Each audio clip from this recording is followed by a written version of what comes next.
Today, we are going to look into the topic, the Last Supper. When we think of the Last Supper, what comes to our mind are the words of institution. But today, we are not going to look into the words of institution, but rather look into the context in which the Last Supper took place. So let me begin by reading from the Gospel of Luke, chapter 22, verses 7 to 13. Then came the day of unleavened bread, on which the Passover lamb had to be sacrificed. Jesus sent Peter and John, saying, "Go and make preparations for us to eat the Passover." "Where do you want us to prepare for it?" they asked. He replied, "As you enter the city, a man carrying a jar of water will meet you.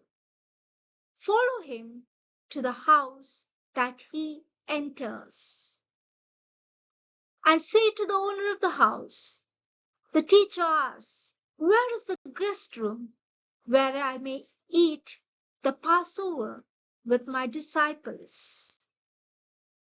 He will show you a large room upstairs, all furnished. Make preparations there." They left and found things just as Jesus had told them. So they prepared the Passover. So here in these verses 7 to 13, 3 times we find preparations were made to eat the Passover. Thus, it is very clear that the Last Supper was a Jewish Passover meal. Passover meal in Jewish tradition wasn't just an ordinary dinner. The meal followed a set pattern. The Passover meal had a rich liturgy which guided the meal with specific prayers, blessings, songs, what food to eat, and in what order. Since everything had to be done in a set sequence, the meal came to be called as the Seder. And the word Seder in Hebrew means order. It reminds us that the meal follows a clear, organized, set pattern. The Passover meal had 4 cups of wine that were spread throughout the meal. In the Mishnah, it read, "And the distributors of charity should not give a poor person less than 4 cups of wine for the festival meal of Passover night." And this applies even if the poor person is one of the poorest members of the society and receives his food from the charity plate. So according to the Mishnah, the Jewish traditions, 4 cups of wine were an essential aspect at the Passover Seder. If someone was very poor and couldn't afford wine, the community was responsible to give 4 cups of wine to them as charity so that they could fully take part in the Passover meal. So, 4 cups of wine was an essential aspect of the Passover meal, which was spread out throughout the meal. But why 4 cups? The 4 cups are the 4 expressions of redemption as found in Exodus 6, verses 6 and 7. And it reads, "I am the Lord, and I will bring you out from under the burdens of the Egyptians, and I will deliver you from slavery to them, and I will redeem you with an outstretched arm and with great acts of judgment, and I will take you to be my people, and I will be your God. And so here we see four expressions of redemption. I will bring you out, I will deliver you, I will redeem you, I will take you to be my people. And so the four cups are the four expressions of redemption. The first cup represents the first expression of redemption. I'll bring you out. And the Hebrew word is yatsa. It's a picture of someone pulling one out of danger. God pulling the Israelites out of the Egyptians' grip. God pulling the Israelites out of slavery. The second cup represents the second expression of redemption. I will rescue you. And the Hebrew word used is natsar, meaning being rescued from bondage.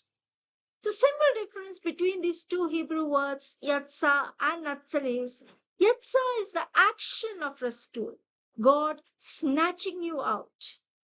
And natsar is the state after rescue. You are now freed, taken out of danger. We can also think of it like this.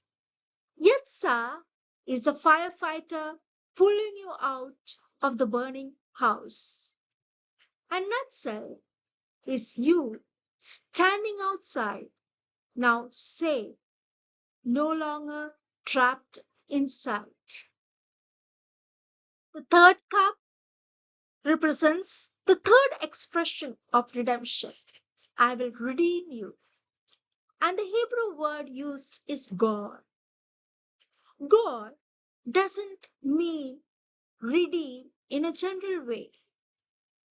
It's like when a family member steps in to rescue or restore someone who is in trouble. Such a person is called a kinsman redeemer. And in the Bible, God acts like that loving relative, like a kinsman redeemer. God doesn't just free Israel from slavery. He restores their dignity and brings them back home. The fourth cup represents the fourth expression of redemption. I will take you to be my own. And the Hebrew word used is lakak. This Hebrew word is used to express marriage. In Hebrew thought, marriage is expressed as a man lakak, a wife, a man taking a wife. Genesis 24:67 we read, Isaac brought her into his mother Sarah's tent and took lakak Rebekah, and she became his wife. So just as a husband takes a bride, God takes his people into a covenant and makes them as his own. So lakak completes this picture of redemption. God doesn't just rescue Israel. Like a kinsman redeemer, he brings them back home, restores their dignity, and finally makes them his very own. So the Hebrew Bible uses four different words to show that redemption is just isn't about rescue. It's about rescue, being restored, and claimed by God as his own. Wherein finally God says, I am yours and you are mine. The whole Passover meal is structured around four cups. Each cup had a name. The first cup in Hebrew was called the Kiddush cup, or the cup of sanctification.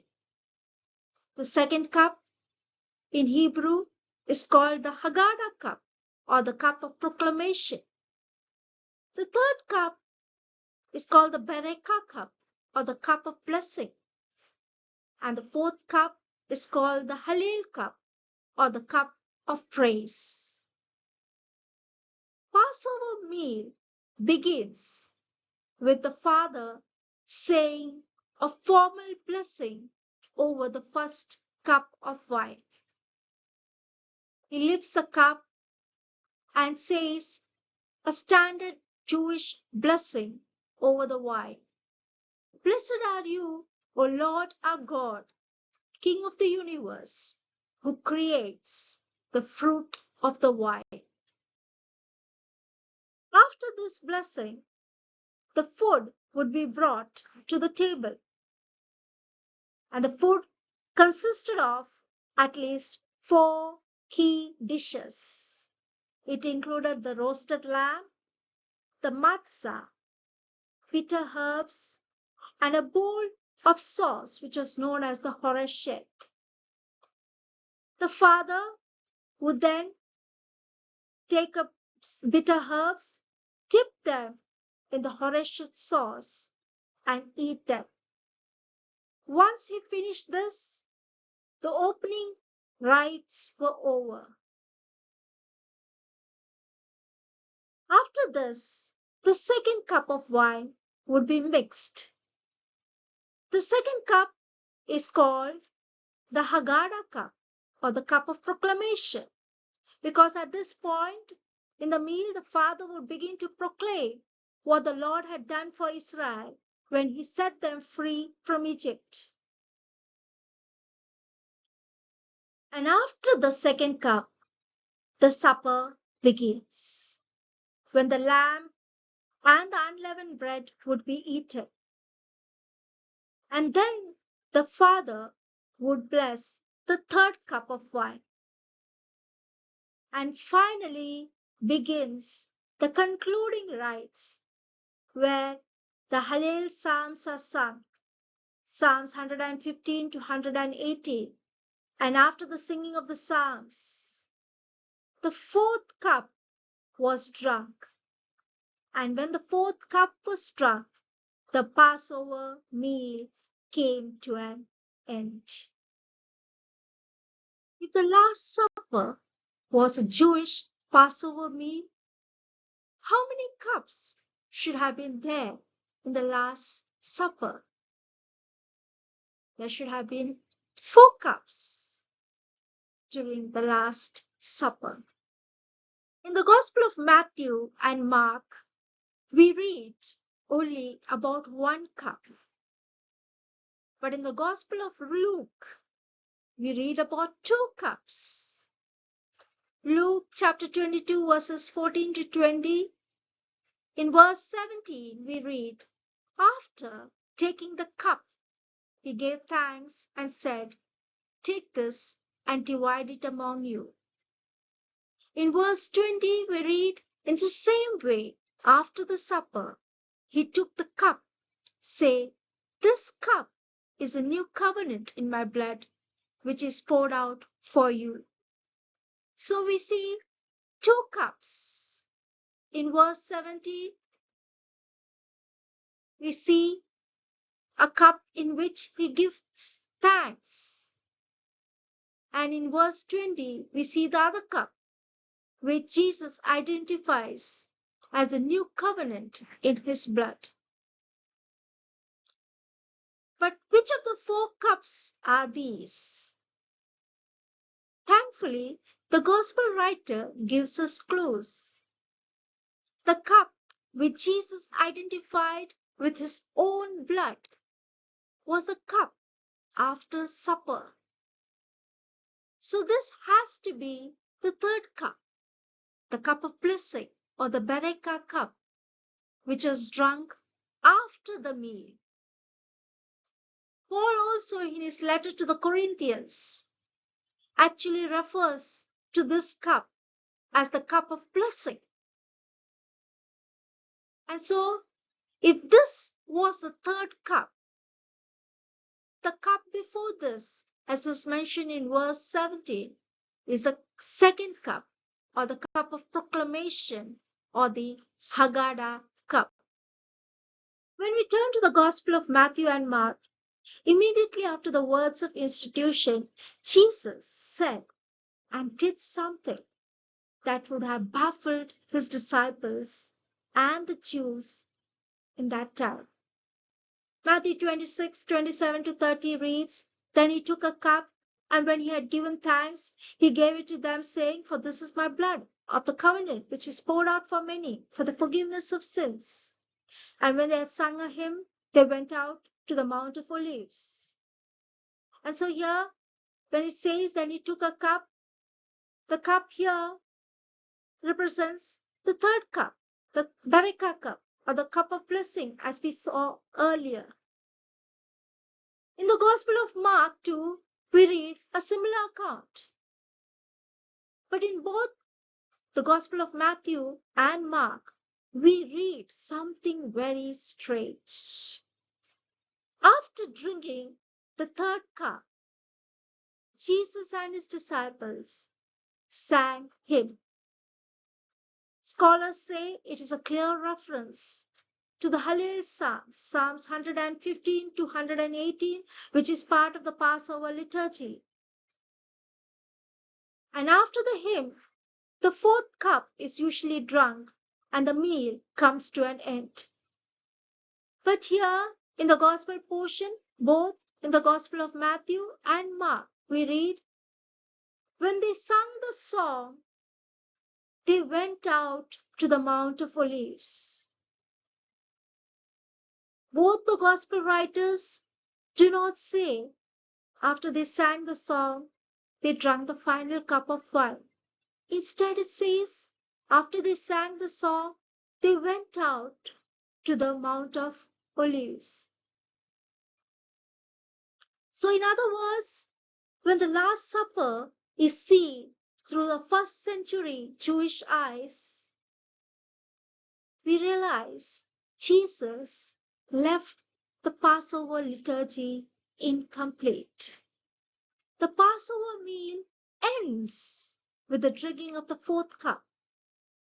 But Jesus left without drinking the fourth cup.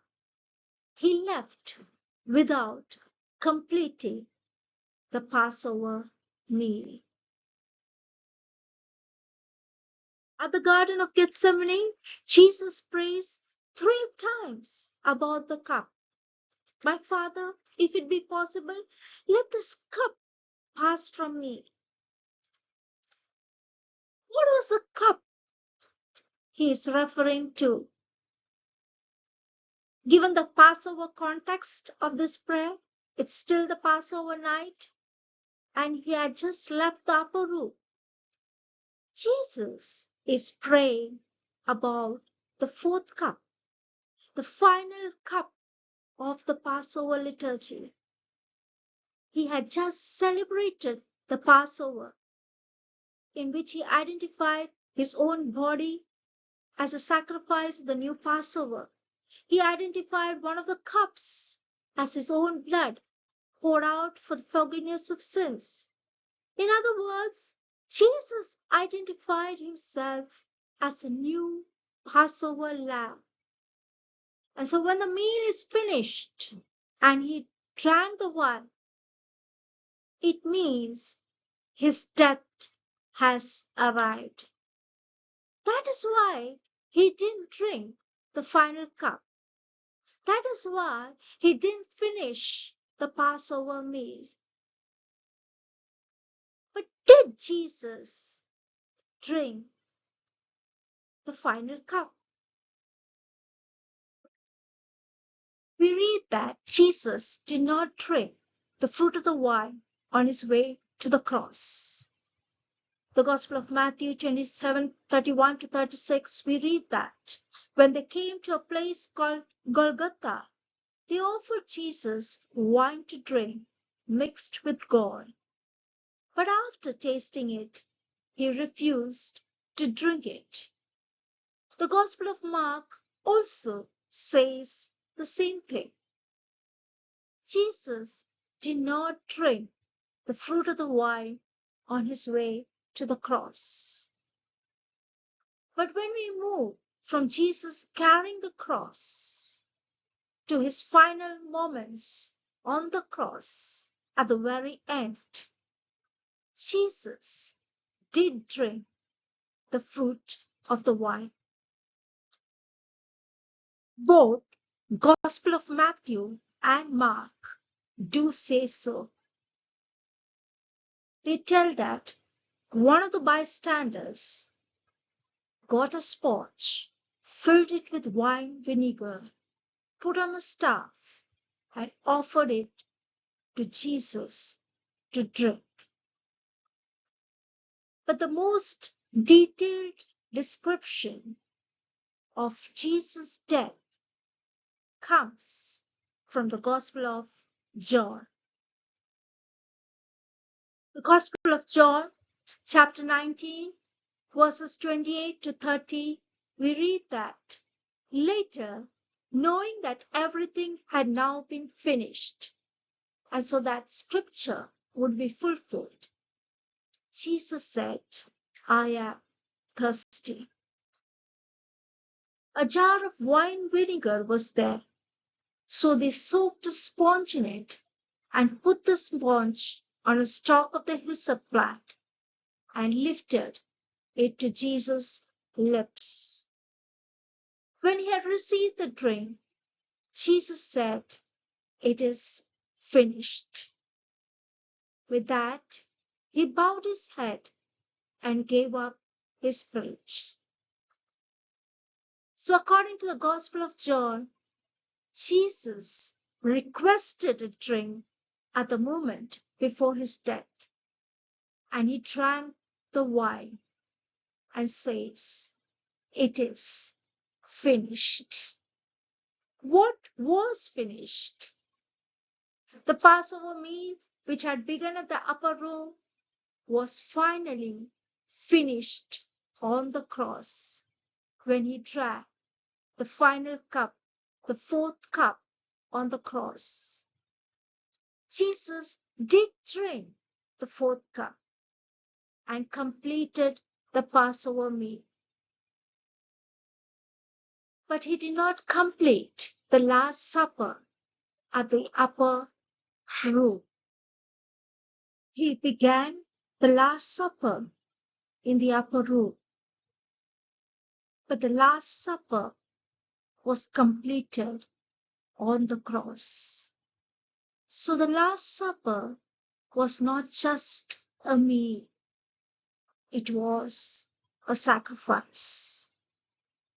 By not drinking the final cup until his final breath, he joined the offering of himself in the form of bread and wine at the Last Supper with the offering of himself on the cross, and thereby transforming the Last Supper into a sacrifice. So the Last Supper was not just a meal, it was a sacrifice.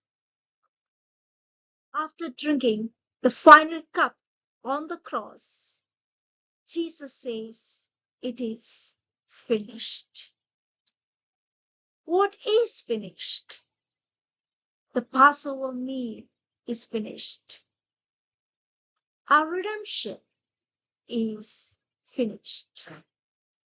By drinking the final cup, the fourth cup on the cross, our redemption is finished.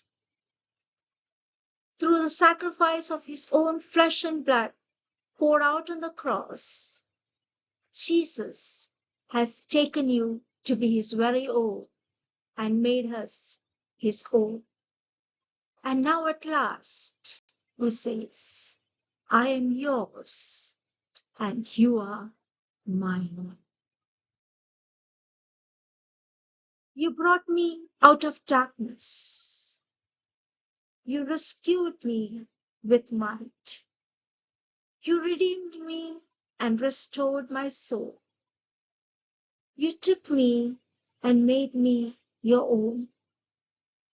Upon the cross, your mercy showed. Forever I belong to you alone. All praises and glory to you forever, O Christ, our Redeemer and Lord. Amen.